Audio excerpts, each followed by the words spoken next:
Hello, Sea Scouts and guests. My name is Petty Officer Balemian, and thank you for joining me as I share with all you some of my experiences and sea stories. So without further ado, let's jump right into the presentation.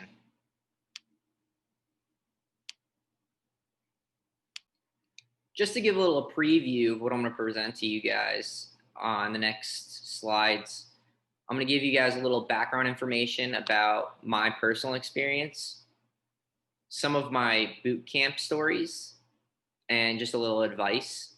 My first duty station at Small Boat Station, Philadelphia.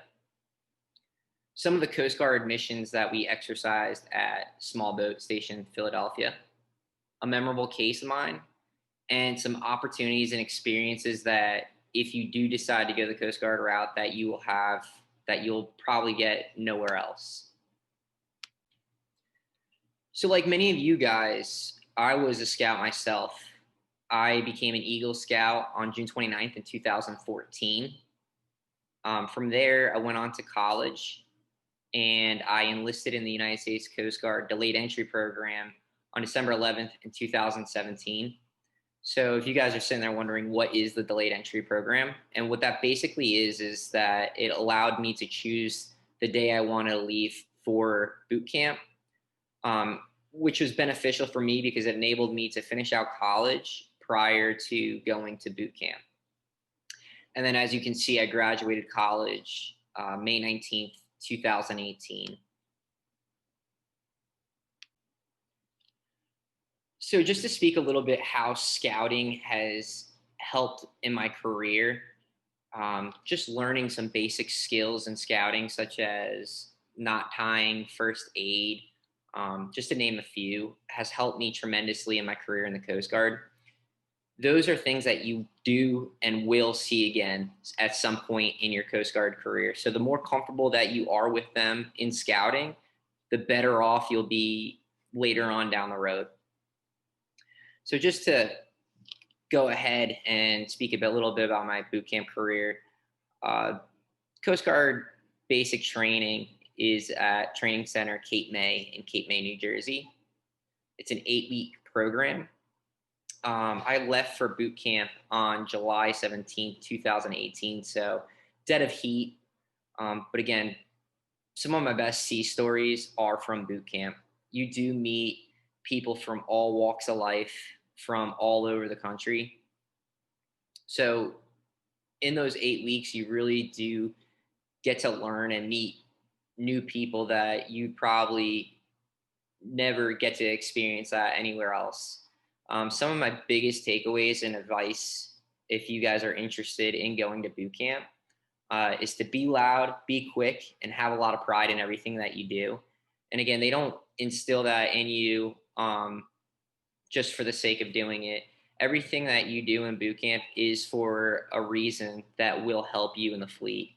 So just to kind of like talk a little bit about that and that ideology. So if you do decide to go to boot camp, you kind of have that in the back of your head, just to be loud. Again, you got to think about going out on a boat and the wind's blowing, or there's a hurricane, or some chaotic situation. You want to be loud because you want to effectively communicate with your crew, other people that you're providing aid and care to. You want to be able to make sure that you're heard. You want to be quick because, again, you never know when that SAR alarm is going to go off. Someone's in distress, someone's in the water. You want to always be quick so that you waste no time and you can be there to rescue someone in a heartbeat. And lastly, you want to do everything with pride. Not only do you wear the name of the organization that you work for on your uniform every day, but you also wear your family name, and that really does mean a lot. You want to make sure that you're doing everything to the best of your abilities, and again, that you're doing everything with a sense of pride. So after graduating boot camp on September 7th, I got assigned my first duty station, which was Small Boat Station, Philadelphia. I wanted to take this opportunity to kind of discuss day-to-day operations and what you would see at a small boat station. So our station was composed of 529s, which you could see in the picture all the way to the left. Um, Day-to-day operations look like patrols, and what we do is we patrol the water for different hazards and law enforcement. We also perform a lot of search and rescue case. We'll talk further on in the next slide. And also a lot of training. When we aren't doing any of those other things, we are training. And that's just to keep our skills up, remain proficient. That way, whenever a mission arises, we are able to carry it out swiftly and professionally. One question that I'm frequently asked about the station life is if we work 24/7 while on duty. And to answer that, yes and no. I know you might be confused by that answer, but let me explain. The saying in the Coast Guard goes, on duty, on call, which means at any time a case may arise. As first responders, it is our duty to be there. If a call comes in at 2 a.m., a crew will be responding. However, our schedule is like a fireman's schedule, meaning 1 week we work Monday, Tuesday, we're off Wednesday, Thursday, and back on duty for the weekend, Friday, Saturday, Sunday. And the next week, the days that we are on, we have off, and so on. But depending on day-to-day operations, after the workday, if you're standing duty, what you do in your free time is up to you. Many of my shipmates use that time for professional development and build morale. So that included working on qualifications, reading, taking part in advanced educational classes, working out, playing group sports such as basketball, volleyball, or going for a run.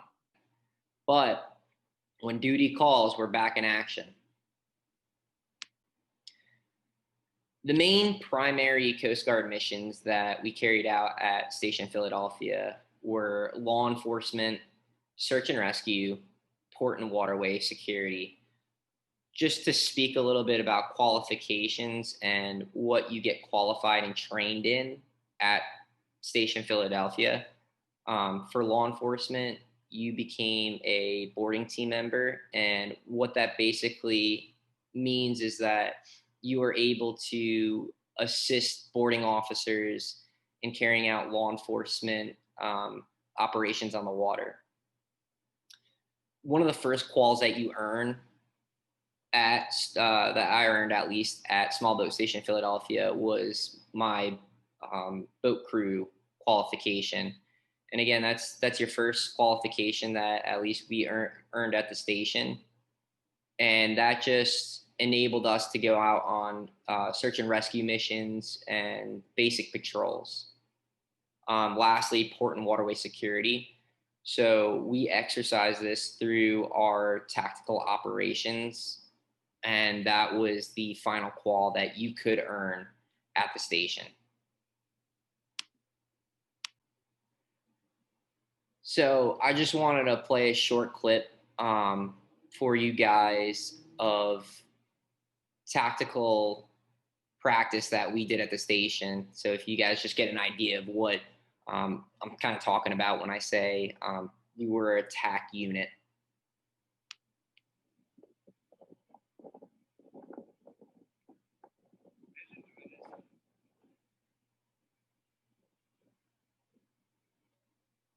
So again, just practicing maneuvers and turns and engaging with the bad guy essentially out on the water.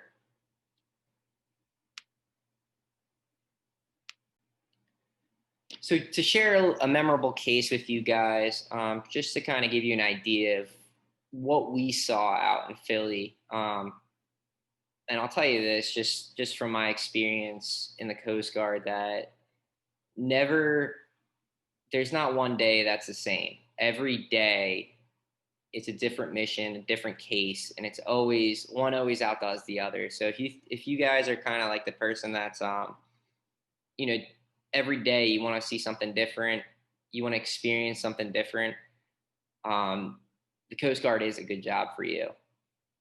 So what this case is that's kind of memorable for me. Um, One of the biggest ports is in Philly, and we have cargo ships all the time, unloading, onloading, and going back out to sea. Um, and during that process, one of the cargoes, actually three of them, ended up in the water in the main channel. So we had to go out and figure out a way to make sure that these shipping containers did not pose a hazard to the ports, and that other cargo vessels and small boat vessels were able to see this, especially at night. So, one of the reasons why I wanted to share this case with you guys is because, again, just what I was saying before about how scouting has helped me in my career. It has helped me, especially on this case, and this is why I remember it. It's like one of the most memorable ones so far in my career. It's because that you're not going to always have the supplies you need. So it's like camping. You know, you go camping and you're not going to bring everything with you, but you make do with the supplies that you have. So for this case, it was getting dark. We were a little bit away from station, so we couldn't keep running back and forth with supplies. So we had to make do with what we had on board the boat, to make sure that we were able to help mariners see that there was a hazard in the water, and figure out a way to push it so it essentially floated out of the channel, and did not pose a threat anymore. So, lastly, I wanted to talk about opportunities and experiences that you have in the Coast Guard that you might not get anywhere else. Um, Coming to Small Boat Station Philadelphia, I did not have any, I shouldn't say any, but a lot of nautical experience. I'm from the suburbs. We have lakes around me, but again, didn't spend a lot of time on the water. So I wasn't very proficient in uh, seamanship. But again, the Coast Guard kind of shapes you and helps you develop that.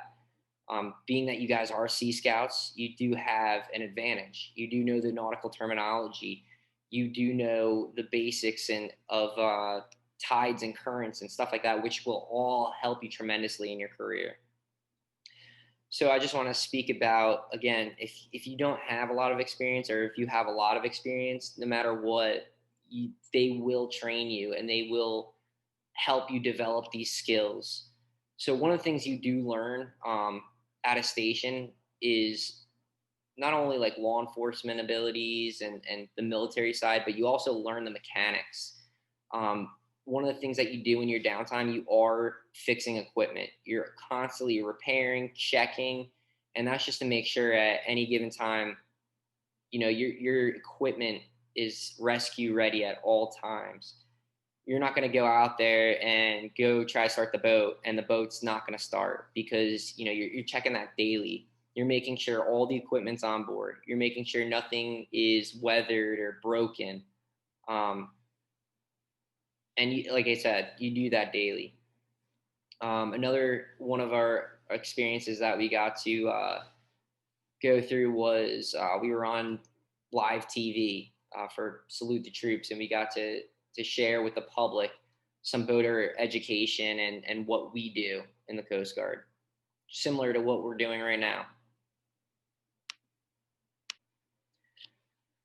Another memorable experience was we got to go to the Eagles game, and we were fortunate enough to run out on the field for the national anthem and hold the flag, which was an unbelievable experience. You'll be up close and personal with the action. And what I mean by that is, you know, we were out in the water in a major city, so we had a lot of fireworks shows, and you're out there on the boat setting a security perimeter. But again, one of the perks of the job is that you do have front row seats to these kinds of events.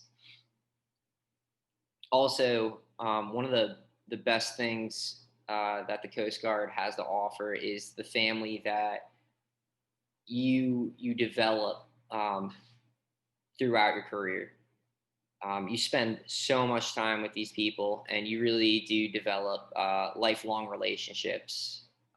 This is a charity event that our station participated in, and again, it was for a member whose daughter we were raising money for one of her medical conditions, and again, it just goes to show how big of a family we really are.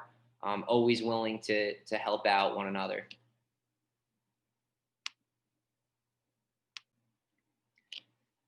So I wanted to wrap up this presentation by just leaving you guys with some closing remarks, and just say the United States Coast Guard is a family like no other. Um, you know, you guys have this bond with one another from Sea Scouts. Imagine that as a full time job. At a station, you do spend so much time with one another.